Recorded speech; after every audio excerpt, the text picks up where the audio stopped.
Ово шо е ова, бре?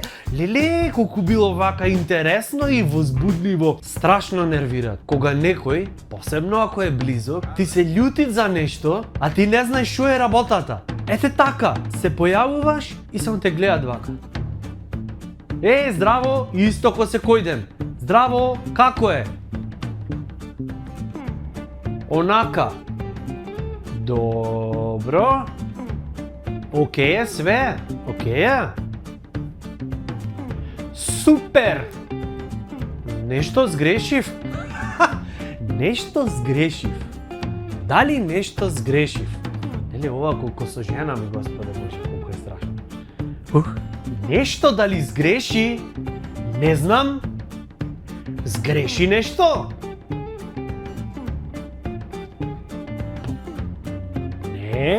Не, а? Не, така, не. Мислам,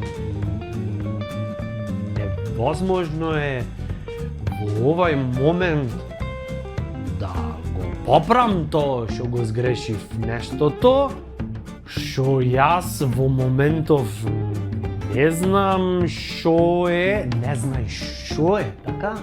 Не знаеш, не ти теквит што е тоа што го сгреши, така?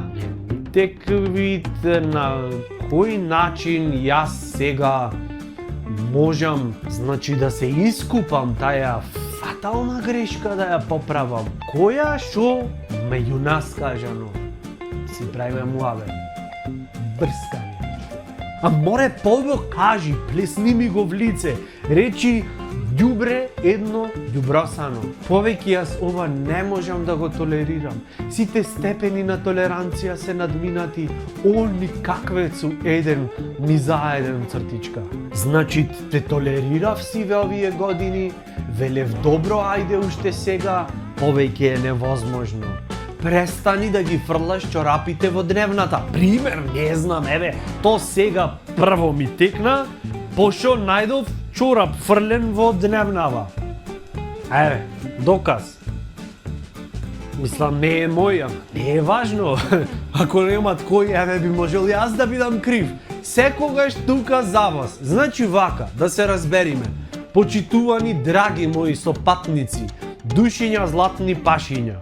Еве еден топол совет од колчета, доколку во животот нешто вака видат ко тежина, сте му љути на некого нешто и немојте да му кажете еве јас ќе бидам за све крив. Молим те, пиши во коментар, речи ѓубре едно ѓубросам, не дека досега не пишеле, се и се што напишале, се што им лежит на душичето.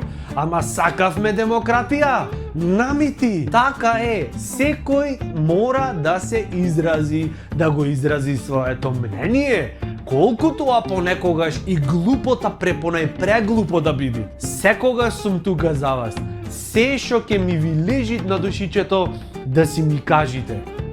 Намити.